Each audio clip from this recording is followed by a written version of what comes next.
You are your own biggest threat, not AI. Right now, we overcomplicate business and leading others. The core problem right now is that you don't even know the leadership skills that your people need. Small to medium-sized companies don't have training departments. None of you have a learning and development department, right? When you get over 300 people, you have an HR team and a learning team and internal LMSs and training programs and leadership programs. That stuff's all great. But the problem is that we're not big enough to even have that. And then problem number 4 is you're so buried in the day-to-day that you don't have the time to do this stuff.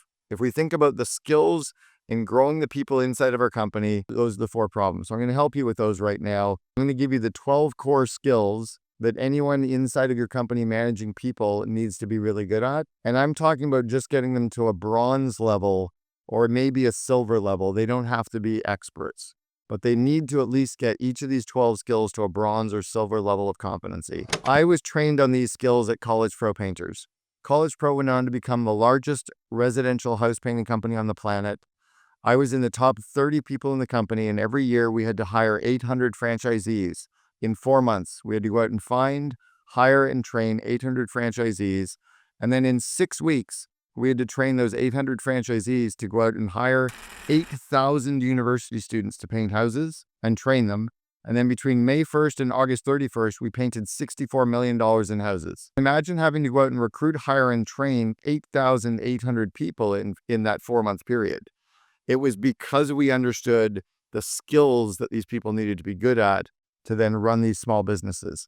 That was the stuff I trained Kimball Musk in back in 1993, are the 12 skills I'm going to walk you through today. And then I went on to become the COO of 1-800-GOT-JUNK, where I focused on growing people in 2 core areas. I focused on growing the leadership team and our top franchisees in 2 core areas: their skill sets and their confidence. Those were the 2 things I wanted to always grow my people in: grow their skills and grow their confidence. And it was almost like they were climbing up 2 ladders right beside each other. Ladder number 1 was their left hand and their left foot.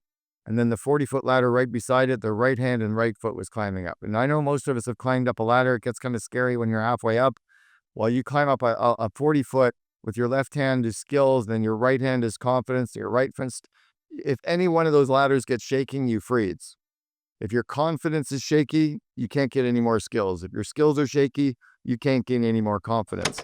As leaders, we need to flip the org chart upside down and grow our people's skills and grow our confidence, or get some people who can help us so that we can do that. So solution number 1 is to know the skills that your managers need. At 1-800-GOT-JUNK, I trained and certified everyone on these 12 skills. These are the 12 skills that anybody inside your company needs to be really good at. Now, most people who work for you have run meetings, but they've never been trained on it, so maybe they're not running them properly. The reason meetings suck is we suck at running meetings. Most of your managers have done job interviews, and they've never had any training on how to run a proper job interview. Most of them delegate projects and work, and they've had no training on how to actually do proper delegation. The problem isn't that business is difficult. The problem is that we're making it difficult for ourselves because we don't give the skill sets to our people to do the work that they're doing every day. So those are the skills that they need. Solution number 2 is to understand how our people learn. Well, adults learn by going through this cycle. They learn the abstract concepts, then they learn by practicing, the act of experimentation, then they learn by doing in their day-to-day, and then they learn by thinking about their thinking, and then going back through the cycle again. So if you're going to learn about interviewing, you're going to listen to somebody teach it, you're going to practice doing interviews, you're going to do interviews, you're going to think about what your learning was, you'll go back through the cycle again. I've gone through about 80 hours of training on doing job interviews, without exaggeration. Classroom training, role-playing, reading books, watching videos, having people watch videos of me interviewing people and give me feedback and critique, self-critiquing my interviews. So don't say that you've actually got training on interview if you've read a book. That's not training. That's reading a book. To get yourself to a bronze level of skill, you have to put some level of training and thinking and testing behind those core skills to grow people. So the way that you can cobble together a training program is by making sure that you have some books and some videos, maybe get some speakers in. You can hire some consultants to train your people on the core skills, those 12 skills. Put together a training program so they get that. Maybe send them to some conferences where they can get some skills and some connections so they can actually lean on other people. Maybe you'll find mentors for them. But you need to build some kind of a training program so that your management team has the skill sets at least to a bronze or a silver level of competency. At 1-800-GOT-JUNK, we trained everyone on those 12 skills multiple times. We tested them. We had them prove their competency at those skills, and we graded them on the skills so that they were then certified to grow other people on those skills. That's what we obsessed about. It wasn't about 1-800-GOT-JUNK. It wasn't about hauling junk. It was about how can we grow leaders. Solution number 3 is by being a self-driven leader. Hire people that work for you that want to learn. Hire people that want to actually go to conferences and learn. Hire people that come into your company that want to continue to grow. And then remember that they're going to go through that similar cycle, right? Right now, most of your managers don't even know that they don't know these skills. And most of you didn't even know those 12 skills existed. So you're kind of at unconscious incompetence. Once you know the skills don't exist, then you're all of a sudden going, oh, now I know these skills exist and I know that we don't know them. Now we got to get you to some level of competence where you at least understand the base layer of skills for each of those 12 areas.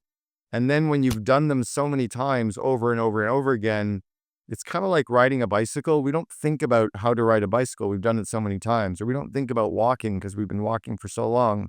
You know, as a 2-year-old, they're very cognizant pouring juice. But as an adult, we just pour juice. We don't even think about it. We need to get your management team over to a level of unconscious competence on those 12 skills. And that's where your business gets easy and that's where it grows. Right now, you're having to manage people and hold them accountable and deal with all these problems. Flip the org chart upside down so that you're supporting people and you're growing their skills and their confidence and their connections and giving them the skills in those 12 areas so they can actually lead people and lead themselves. That's where your growth is going to really come from. And then solution number 4 is to understand what I call just-in-time learning. Most of us read and go to conferences and we learn just in case we need that stuff in the future. What I'm talking about is learning the stuff that I know you need right now, because that's stuff that you can get better at, that you need, the stuff that you're working on this week. All of you are running meetings this week. You should get better at running meetings. All of you are coaching people at some point in the next week. You should get better at coaching. In fact, these are what I believe are the core skills of those 12 that you and your COOs need to be silver or gold at. All 12 you need to get to a bronze or a silver. But these ones, you'd better be at least a silver or gold or your business will not scale. And you have no business going to other leaders and saying that business is difficult when you just don't have the core skills to do what you do every day. I remember I was coaching Bobby Harris, who's the CEO of a company called Bluegrass Logistics. I coached him for 4 years, coached them from 40 employees up to 700 employees. He went on to raise $255 million from Warburg Pincus, became the #1 company to work for in the state of Florida. Bobby, when I was teaching him one of those 12 skills, said, wow, he goes, that's going to change my company. I said, no, it's not. What's going to change your company is taking the 27 other leadership team members and management team and training them on that skill. But you as the CEO being good at one of those skills will change you. Growing your team will grow the business. Another company called Tenuity, they used to be called the Lead SEM.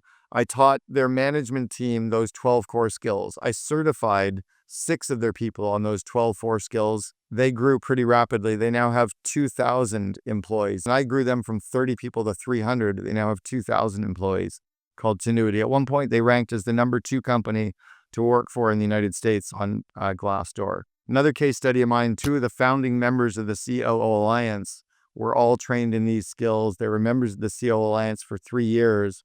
They got promoted to CEO of their companies because their skill sets were so strong that the CEO could go off and become more chairman because they actually elevated the skills and the confidence and the connections of their people.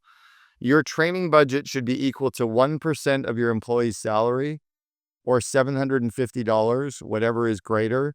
And I think that's at minimum. If you have a $100,000 person, you should be spending $2,000 or $3,000 a year to grow that person's skills and confidence and connections, right? And then I've heard, well, what if they leave, right? What if I grow their skills and they quit? What if they stay? What if these people continue screwing things up every day? What if they continue doing job interviews without knowing how to do them? What if they continue showing up in your business without the skills? That's more dangerous than showing up with the actual skills. My question around all this stuff is, are you ready to grow or are you ready to get replaced? Because somewhere right now, someone is practicing, and when they meet you in head to head competition, they'll beat you.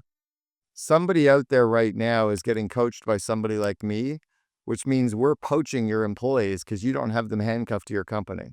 I poach people for fun. I do it on weekends. It's great. I look at business as a full contact sport. So you've got to decide to put these systems and tools in place to grow your people, put your people into things like the CO Alliance, grow your leadership teams. That's the stuff that's really going to scale.